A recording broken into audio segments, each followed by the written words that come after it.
오늘 그 두 번째 시간이고요. 누가복음 15장을 같이 볼 이야기는 누가복음 15장 8절부터 10절입니다. 짧아요. 같이 한번 읽어보도록 할게요. 시작. 어떤 여자가 10개의 드라크마를 가지고 있다가 하나를 잃어버렸다고 하자. 그러면 등불을 켜고 온 집안을 쓸며 찾을 때까지 자세히 뒤지지 않겠느냐. 그러다 찾으면 친구들과 이웃들을 불러 말할 것이다. 나와 함께 기뻐하자. 잃었던 드라크마를 찾았다. 내가 너희에게 말한다. 이처럼 회개하는 죄인 한 사람을 두고 하나님의 천사들이 크게 기뻐할 것이다. 오늘 이야기가 약간 돈 잃어버렸다가 찾은 이야기잖아요. 그리고 이 한 달 내내 저희가 무언가를 잃어버렸다 찾은 이야기를 하고 있어요. 그래서 제가 한번 찾아봤거든요. 이 뭔가를 잃어버렸다 찾은 얘기를 좀 찾아봤는데, 저희 이제 지하철 타고 오시는 분들 많으신데, 저도 이제 뭐 KTX 탔지만 지하철 타고 왔습니다. 그래서 지하철도 유실물이 많이 있을 거 아니에요. 그래서 그걸 좀 검색을 해봤어요. 그런데 이런 기사가 있었습니다. 서울교통공사에는 매년 10수만 건의 유실물이 접수되는데 여기에도 변화되는 최신 트렌드를 읽을 수 있다. 공사는 2024년 작년입니다. 한 해 동안 접수된 유실물을 얼마나 많은 물건들을 지하철에서 잃어버렸을 것 같습니까, 여러분? 한번 생각해 보세요. 게스해봐요. 한번 던져보세요. 얼마나 많은 물건? 재미없어요? 얼마나 많은 물건 잃어버렸을까요? 사람들이 1년 동안. 잠깐만. 오케이. 어제 1000단일까요? 만단일까요? 10만 단일까요? 진짜요? 대단하네. 여러분도 많이 잃어버리시나 봐요? 맞습니다. 15만 2540건이래요. 예, 15만 2540건이 잃어버렸고요. 그래서 그거 계산을 해보면 약 하루에 418건의 유실물이 접수됩니다. 그러니까 사람들이 서울 지하철에서 418개씩 물건을 잃어버리는 겁니다. 그것을 평균을 내면요, 933만 명이 이제 이용한다고 했을 때 61명 중에 1명이 지하철에서 물건을 분실하는 셈입니다. 그런데 또 흥미로운 거는 지하철에서 잃어버린 것 중에 여러 물건들이 있지만 뭐 그 부분은 스킵하고, 지하철에서 잃어버린 이 사람들이 이용객이 잃어버린 현금은 얼마 정도 될 것 같습니까? 1년에. 작년 한 해 동안 지하철 이용객이 잃어버린 현금 얼마 정도 될 것 같아요, 여러분? 자, 이것도 100만 원 단위, 1000만 원 단위, 억 단위, 혹은 10억 단위, 억 단위. 훌륭합니다. 작년 한 해 동안 지하철에서 습득된 현금은요 5억 6,950만 원이라고 합니다.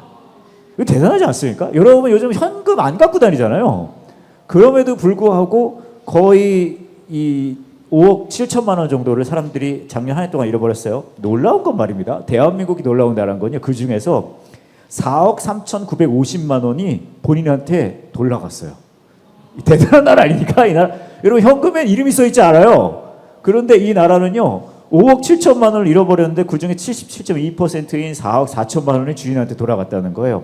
이 말은 현금 1억 3천만 원 정도가 아직 남아있다는 겁니다. 이때 마음속 깊은 곳에서부터 우린 무슨 마음이 듭니까? 내 돈 아니야? 가서 그거 제 돈인 것 같은데요 라고 말하고 싶은 생각이 막 들지 않겠습니까? 어찌됐건 그렇다고 해요. 진짜 대한민국은 대단한 나라인 것 같습니다. 그 중에 하나 소개해드리면, 작년 2월에 공사 홈페이지나 고객의 소리에는 5호선 광화문 직원들 덕분에 열차 내에 두고 내린 현금을 찾아낸 감사 인사가 접수되었다고 해요. 아침 출근 시간 열차 내에 현금 500만 원을 두고 내린 승객이 신고를 받고 광화문역 직원이 신속하게 추적해서 이걸 찾을 수 있었다는 거예요. 대단한 나라 아니에요? 500만 원을 놓고 내렸는데 그게 주인한테 다시 돌아가는 나라입니다. 이거 워낙 여러분들 익숙해서 그냥 근가 보다 한가 보다. 하나만 더 소개해 드릴게요. 5년 동안 2020년부터 2024년까지 유실물 품목 중에 이제 통계를 내봤습니다. 어떤 물건이 가장 사람들이 많이 잃어버렸을 것 같아요? 우산, 지갑, 핸드폰? 다 경험담이신가? 맞아요. 그런 순서. 우선은 나와 있지 않지만 1위는 지갑이에요. 23.9%고요. 2위가 휴대전화 15.5%, 3위가 의류. 요거 이럴 것 같아요. 약간 더워서 겉옷 벗어놨다가 놓고 내리고, 가방, 그 다음에 귀중품, 뭐 기타 이렇게 갔다고 합니다. 어찌됐건 이런 이야기인데요. 물건을 잃어버렸다가 다시 찾았다는 이야기입니다.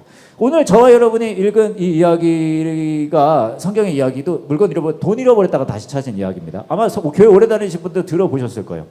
제가 생각을 해봤거든요. 이야기 흥미롭긴 한데 감이 안 오잖아요. 드라크마라고 표현합니다. 드라크마 좀 감이 안 오잖아. 그래서 제가 이거를요 찾아봤어요. 도대체 이게 얼마를 잃어버렸다는 얘기야. 찾아봤거든요. 그래서 찾아봤더니 되게 이 성경 해석집 같은 데에서는 불친절하게 얘기해요. 1 드라크마는요 하루에 노동자가 일한 금액이라고 하더라고요. 도대체 그게 얼마 정도일까? 그래서 제가 좀 찾아봤는데 우리나라의 국민 총 생산 금액은 작년에 5,012만 원이라고 합니다.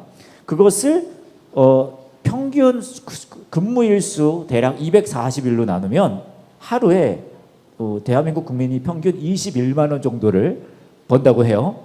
그러니까 1 드라크마는 대충 이렇게 말할 수 있을 것 같아요. 21만 원. 그러니까 이 사람이 이 주인이 210만 원이 있었는데 21만 원을 잃어버렸다는 이야기입니다. 근데 210만 원이 있었는데 21만 원을 잃어버렸어요. 여러분들은 얼마나 열심히 그 돈을 찾으실 것 같아요? 210만 원 있었는데 21만 원 잃어버렸다. 얼마나 열심히 찾으실 것 같아요? 애매하지 않습니까? 요즘 표현으로 이렇게 표현하더라고요. 애매하긴 해. 그렇죠? 애매하긴 해. 이거 얼마나 열심히 찾아요? 나 210만 원 있는데 21만 원을 열심히 찾아. 이런 느낌이 있습니다. 하지만 이 사람은 진짜 열심히 찾았대요.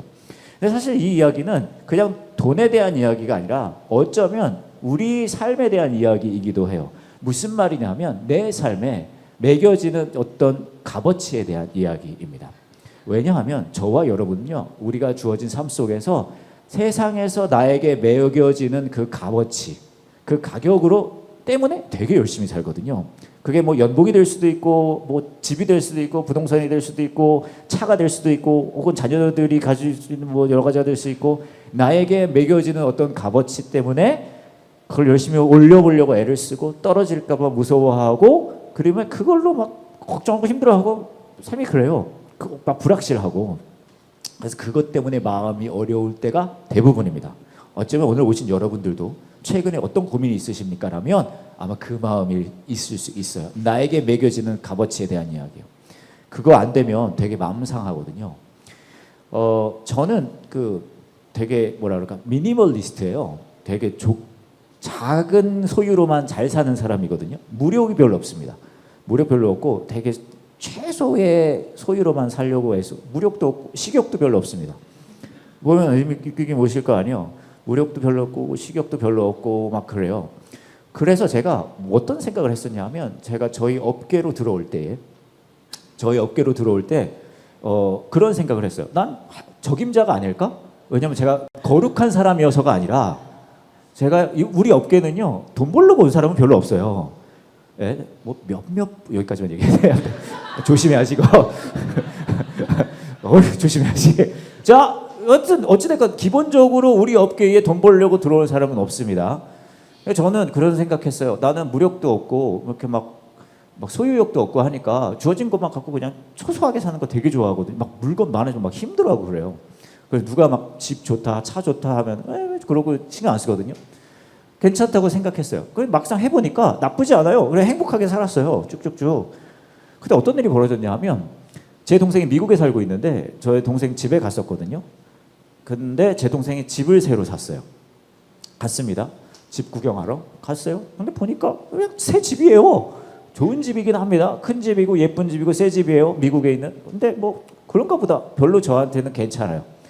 그런데 그때까지 아마 수년 동안 평안했던 저의 마음에 큰 변화가, 큰 충격이 생겼는데 왜 생겼냐면 동생 집이 괜찮나 보다라고 했는데 갑자기 그 당시에 3살, 5살 정도 되는 저희 딸 둘이 이 집을 너무 좋아하는 거예요. 와, 집 너무 좋아요, 삼촌. 막 그러면서 막 뛰어다니고 돌아다니면서 어머 이것 봐, 와, 막 그러면서 애들은 또 잔인하게 그냥 직접 말하거든요. 저한테 와서 그러는 거. 아빠 그냥 우리 여기서 살면 안 돼요. 막 그러고 삼촌을 우리 집에 보내고 우리가 여기서 살면 안 돼요. 막 그런 얘기를 하는 거예요. 그게 놀랍게도 말입니다. 그때까지 아무 소유가 별로 없었던 거에 괜찮았던 저의 마음이 그 순간에 무너지기 시작합니다. 어떤 생각이 드냐 하면 어이구 나는 이 아이들에게 이런 집을 해줄 수가 없을 텐데 그러면서 그전까지는 괜찮았는데 그때부터 제 마음이 무너지면서 막 그런 생각도 드는 거예요. 내가 이 업계에 괜히 들어왔나? 그냥 이 업계에 들어오지 말고 그냥 다른 거 했었으면은 적어도 내 아이들이 이런 집에서 살 수 있었을 텐데. 왜냐하면 말입니다. 제가 제 동생한테 뒤지는 사람이 아니거든요.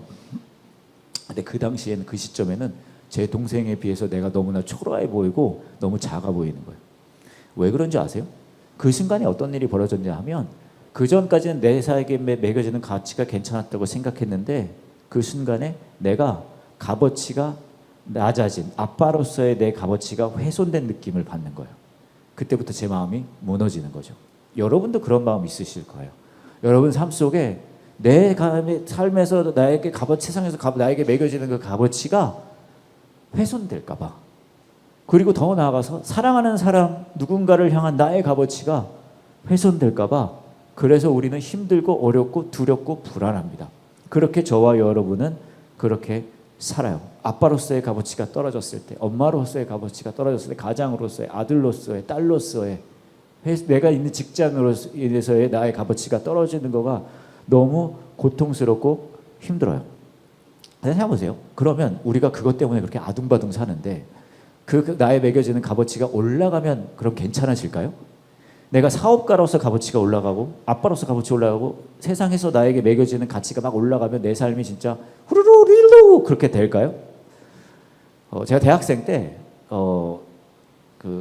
저는 미국서 대학을 다녔는데, 그 프로그램이 하나 있었어요. 여기 한국에 연세대학교에서 교환학생을 할 수 있는 프로그램이 있었습니다. 네, 그거를 이제 가고 싶은 거예요. 왜냐하면 저는 한국의 대학 생활이 너무 궁금했거든요. 그래서 한국의 대학 교환학생 와가지고 한국 대학 캠퍼스 라이프도 좀 경험해보고, 한국에서의 여러 사람들도 만나보고, 또 가장 중요한 건 여자친구도 좀 만들어보고, 그런 거 하고 싶었단 말이죠. 그래가지고 이제 엄마한테 얘기했어요. 엄마, 나 한국 가서 교환학생으로 연세대학교 한 학기 갔다 오고 싶습니다. 그때 저희 어머니가 괜찮다고 그러더라고요. 그래 가라. 그러더니 그러시는 거예요. 대신에 가서 난 너에게 돈을 줄 수는 없다. 네가 먹고 살 건 네가 거기 가서 해라. 그래서 알겠습니다. 그랬어요. 그러고서 이제 한국에 교환학생으로 왔습니다. 연세대학교. 그래서 이제 했는데 사는 건 제가 이모 집에서 살았거든요. 그런데 이제 저도 돈이 필요하잖아요. 먹고 살아야 되니까. 그래서 뭘 할 수 있을까 하다가 그 온라인에 과외, 영어 과외 올리는 게 있었어요. 그래서 그거를 올렸습니다.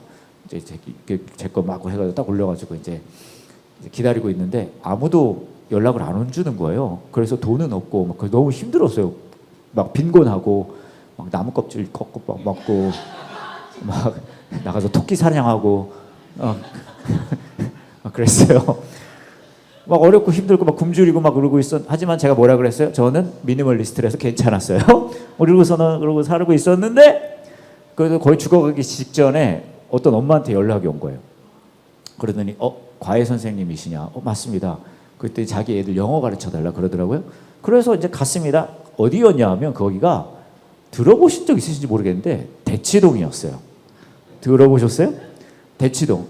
이 업계에선 탑입니다. 그래서 거기 갔습니다. 그러고 이제 엄마랑 상담하고 이제 애들 가르치고 했는데 괜찮았어요. 그리고 다음 주에 또 갔더니 어머니가 계신데 깜짝 놀랐습니다. 어머니가 있고 양쪽에 두 분의 어머니가 더 계신 거예요. 그래서 어머님 안녕하세요. 그랬더니 이분이 그러시는 거예요. 내가 얘기했지. 우리 써니쌤이야. 우리 써니쌤. 내가 얘기했잖아. 얼마나 아이들을 미친 눈으로 하고 잘 가르치는데 우리 써니쌤이야. 막 그러는 거예요. 이분이 그 써니쌤이구나. 막 그러는 거예요. 그러더니 이분도 막 흥분 상태. 그래서 그 다음 주부터는 제가 세 집을 가르치게 됐고요. 그래서 또 그 집에 갔습니다. 딱 갔더니 또 새 어머님이 계시고 양쪽에 또 한 분씩 더 계세요. 그리고 똑같은 일이 벌어집니다. 내가 얘기했지. 우리 써니쌤이야. 그래가지고 이분이 그 써니쌤이구나. 그러고서는 제가요 한 달도 안 돼서 그 대치동 그 아파트 라인을 제가 접수했습니다. 그리고 좀 있다가 어떤 일이 벌어지냐. 그래서 그때 아직도 전설로 남아 있습니다. 대치동 써니쌤. 호련이 나타났다가 6개월 동안 대치동을 싹쓸이하고 사라진 사람으로 그거 벌써 오래전이네. 어찌됐건 그랬습니다. 그리고 대치동 써니쌤 그러고 했어요. 그러고 있는데 그러고 가르치고 있다가 또 어디서 연락이 왔냐면 그 광고 계속 올려져 있었거든요. 어떤 분이 또 전화 왔어요. 그분은 약간 그 수출 회사 하는 데에서 일하는 어떤 여직원 누나인데 자기 바이어랑 얘기하고 싶어서 영어 가르쳐 달라는 거예요. 그래 알겠다고 하겠어요. 다음 주에 갔더니 옆에 친구분이 와 계세요. 내가 얘기했지. 써니쌤이야. 이분이 써니쌤이구나. 그래서 그분은 저 테헤란로 쪽에 계셨거든요. 그래가지고 거기서도 막 확장이 막 되는 거예요. 아직도 거기에 또 전설로 남아 있습니다. 테헤란로 써니쌤. 많은 분들이요, 둘이 다른 사람인 줄 알고 있어요. 하지만 광화루와 동해루가 같은 집인 것처럼 같은 사람입니다. 그러고 쫙 한 거예요. 와, 그래서 제가 막 했어요. 진짜 근데 놀라운 건 말입니다.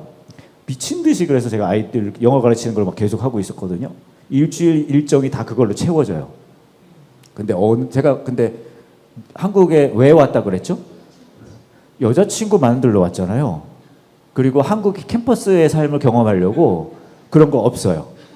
저는 종일 일해요. 종일 일합니다. 학교도 제끼고 가서 일해요.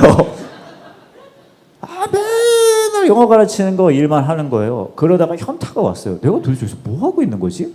근데 놀라운 건 말이죠, 거기까지 가는 과정 속에 제가요 되게 기분이 좋았어요.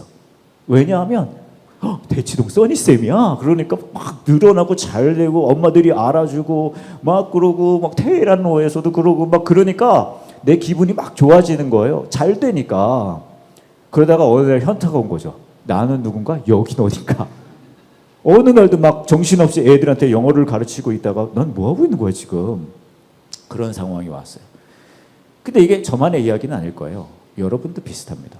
내 삶에 가치를 올리려고 그래요.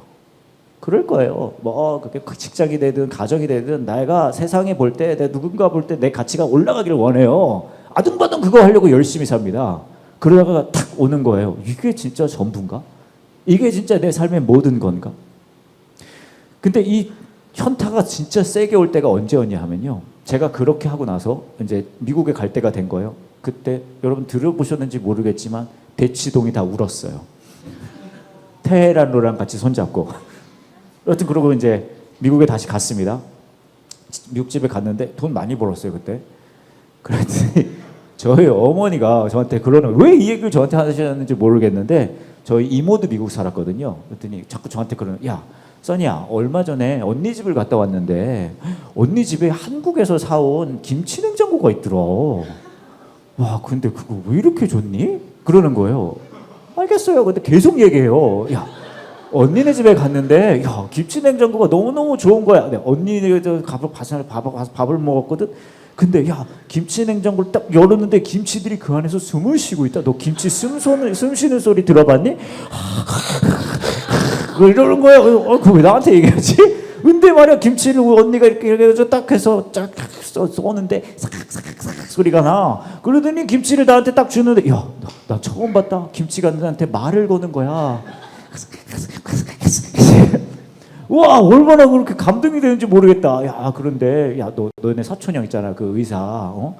너 우리 언니 아들 걔가 언니한테 김치 냉장고를 그렇게 쐈대는 거야. 언니가 그러는데 자기 돈 하나도 안 들었대.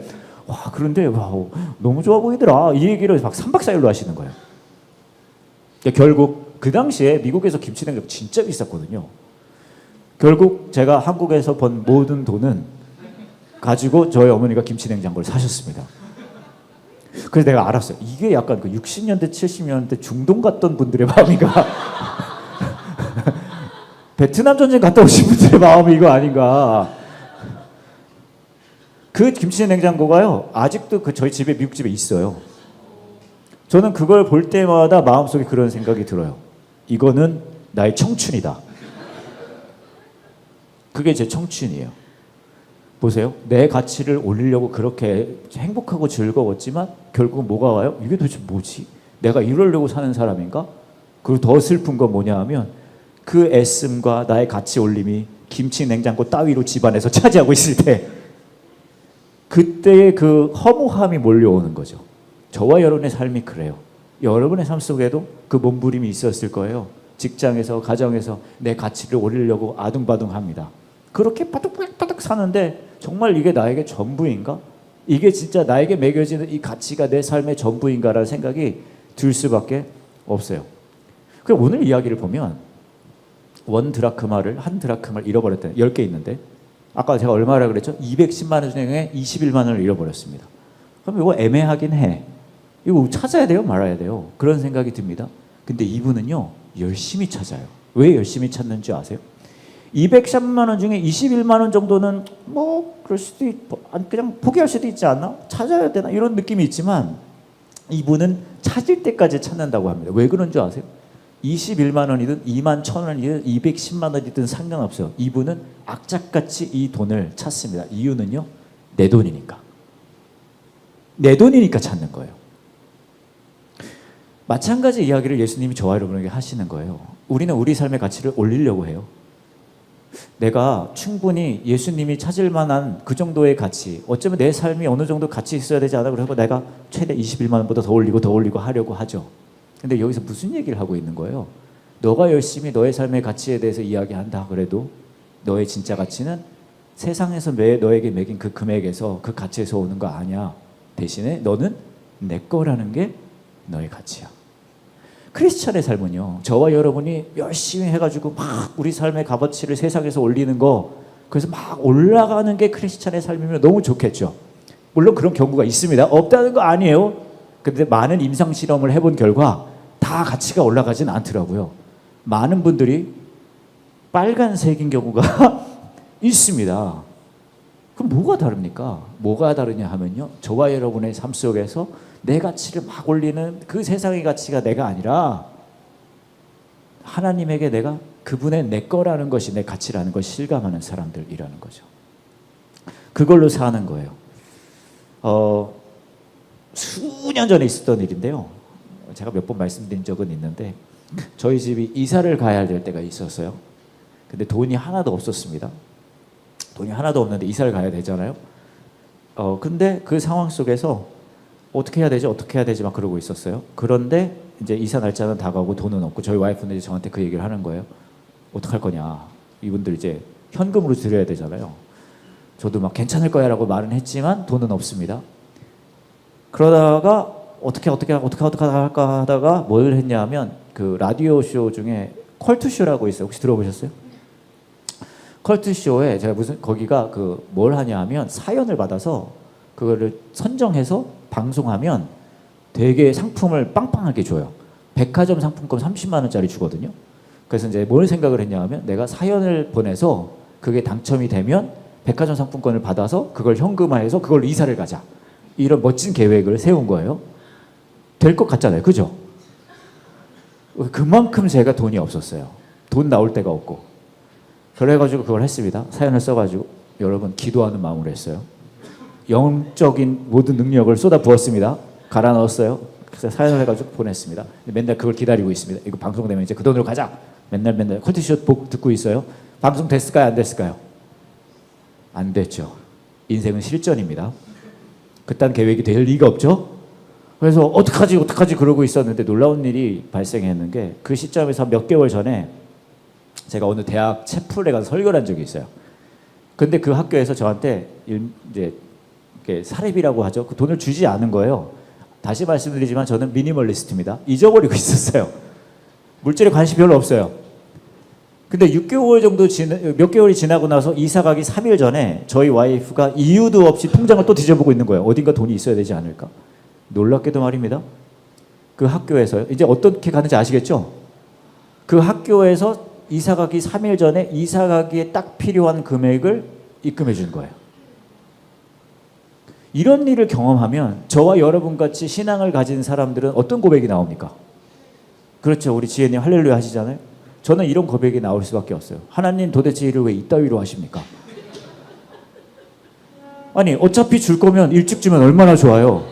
왜 맨날 3일 전에 줘요? 그렇지 않습니까? 아니 왜 3일 전에 줘요? 3개월 전에 주면 얼마나 좋아요. 하나님 행복해, 나 행복해, everybody happy해. 그래서 저는 그런 마음 드는 거예요. 아유 왜 그리고 맨날 딱 맞게 줘요? 왜 딱 맞게 줘요 맨날 깔딱깔딱하게. 더 많이 주면 얼마나 좋아요. 그럼 나 마음에 여유 있고 그럼 나 하나님 더 사랑하고 everybody happy하고. 그럼 이게 진짜 할렐루야지. 3개월 전에 훨씬 많이 주시면 할렐루야. 그러고 나서 이사 갔어요. 그 돈으로. 그러고 나서 2주 정도 지난 다음에 컬투쇼에서 제 사연을 방송했습니다. 그래서요 컬투쇼에서요 저에게 그 백화점 상품권 30만 원어치 보내주고요. 그 다음에 홍진경 더 김치에서 열무김치를 30만 원어치 보내줬습니다. 자, 이런 걸 받았습니다. 그럼 저와 여러분 같이 신앙을 가진 사람은 어떤 고백이 나오나요? 하나님 이걸 왜 도대체 이따위 하시니까? 아니 어차피 이거 방송되게 해줄 거면 이사 가기 전에 해주면 얼마나 좋아요? 그리고 왜 맨날 돈을 딱 맞게 줘요? 근데 이런 일을 저만 겪진 않았을걸요? 여러분도 겪으셨을걸요? 맨날 깔딱깔딱하게 주세요. 맨날 깔딱깔딱한 시점에 주시고 때로는 안 줘요. 근데 제가 이 사건을 겪으면서 생각해 봤어요. 도대체 나는 이 사건을 통해서 얻은 것이 무엇인가? 엄밀히 말하면 말이죠. 그 30만 원 학교에서 입금해 준 거, 그거 하나님이 줬다고도 할 수 있지만 엄밀히 말하면 제가 일해서 받은 거예요. 그잖아요. 제가 가서 설교했잖아요. 그죠? 그리고 엄밀히 말하면 말이죠. 홍진경 더 김치랑 그거 백화점 상품권 받은 거, 그거 하나님이 주셨다고 하기에는 제가 제일 재밌는 설교 예화 중에 하나 거기다 팔은 거거든요. 그래, 이거 진짜 재밌는 얘기인데 나중에 어제 그랬어요. 제 거잖아요. 엄밀히 말하면 얻은 게 없어요. 그렇지 않습니까? 이런 거 얘기해주는 교회 드뭅니다. 대부분 하나님이 주셨다 해요. 하지만 난 솔직하게 말해요. 아니에요. 이거 내가 한 거야. 그잖아요. 그럼 하나님은 도대체 뭘 줬냐 나에게? 이거 주셨어요. 뭐냐 하면 이 모든 상황 속에서 하나님이 저한테 그러시는 거죠. 야 써니야, 아직도 모르겠어? 너의 삶은 너가 값어치를 올리는 거에서 나오는 게 아니야. 너가 내 거라는 거야.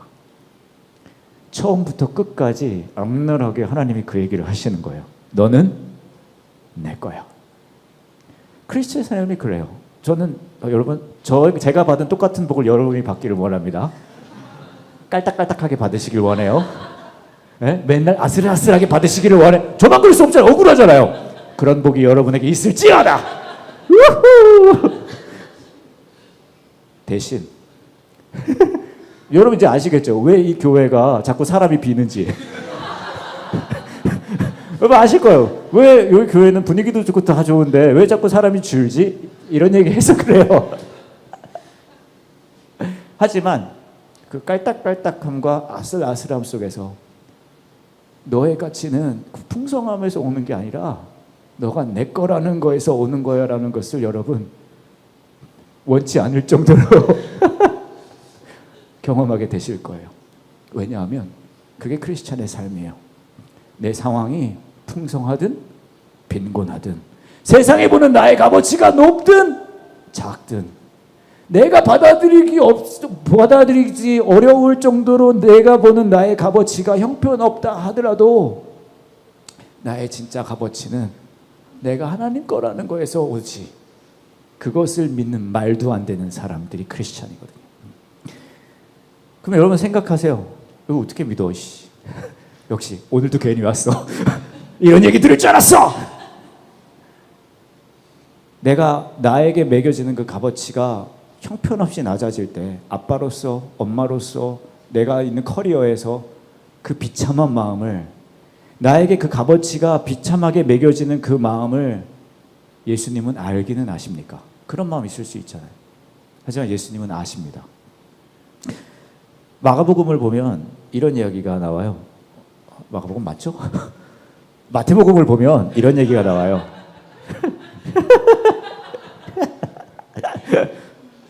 저는 설교할 때마다 느낍니다. 깔딱깔딱하다. 아슬아슬하다. 마태복음 26장입니다. 지금도 16장이라 그럴 뻔했어요. 14절에서 16절이에요. 그때 예수 12제자 가운데 한 명이 가룟 출신의 유다가 대제사장들에게 갔습니다. 가룟 유다가 말했습니다. 내가 예수를 당신들에게 넘기면 나에게 얼마를 주겠소? 제사장들은 유다에게 은 30개를 주었습니다. 그 후로부터 유다는 예수님을 넘길 기회를 노렸습니다. 예수님이 사랑하는 제자 12 중에 한 명이 예수님을 팔러 갑니다. 그리고 예수님에게 가격이 매겨져요. 마치 저와 여러분이 이 세상에서 가격이 매겨지는 것처럼 그게 은 30이 매겨집니다. 은 30은 얼마일까요, 여러분? 또 이것도 제가 환전해 왔습니다. 여러분 감이 안 올까 봐. 예수님 정도가 이 세상에서 가격이 매겨지면 도대체 얼마 정도가 매겨질까? 2021년도에 1온스의 은은 28불이라고 합니다. 30개의 은은 그래서요. 그 크기에 따라 다르긴 한데 이 정도 가격, 제가 달러로 알려드릴게요. 요즘은 달러가 중요하니까 91불에서 441불 사이래요. 이거를 환전해 보면 대략 예수님의 가격은요 13만 원 정도에서 최대한 6, 70만 원 정도 되십니다. 유다가, 예수님이 사랑하는 제자가 예수님을요 13만에서 3만 원에서 60만 원 정도 가격을 매겨서 팔았습니다. 나의 삶이 이 세상에서 너무나 형편없이 가격이 매겨졌을 때 우리는 힘들어해요. 아빠로서의 내가 가치가 없는 것 같고, 엄마로서 가치 없는 것 같고, 내 커리어에서 가치가 없는 것 같고, 그리고요 앞으로 내 가치가 떨어질까 봐 불안해하고 두려워합니다. 그리고 말하는 거예요. 이 비참한 마음을 예수님 알기는 아십니까? 그럼 예수님이 그러시는 거죠. 알지. 나도 가격이 매겨져서 팔려갔어. 얼마인 줄 아니? 적게는 13만 원, 많게는 6, 70만 원짜리로 나는 팔려갔어. 그런데 그거 알아? 내가 그렇게 형편없이 가격이 매겨져서 팔려갔기 때문에 난 그 길을 가서 너가 내 거라는 그 가치를 완성할 수 있었어. 그러니까 좀 봐줘. 나는 너의 그 비참한 마음을 알고, 그리고 너의 가치는 네가 내 거에서 온다는 것을 꼭 믿어줬으면 좋겠어라고 하십니다. 제가 얼마 전에 재밌는 거 하나 봤어요. 어떤 학생이 이렇게 선생님한테 말합니다. 선생님, 저 수도권 대학 가고 싶어요. 아이가 이렇게 말하는데 제가 너무 제 빵 터진 건 선생님의 반응이었습니다. 선생님이 이렇게 반응합니다. 그래, 수도를 한번 옮겨보자.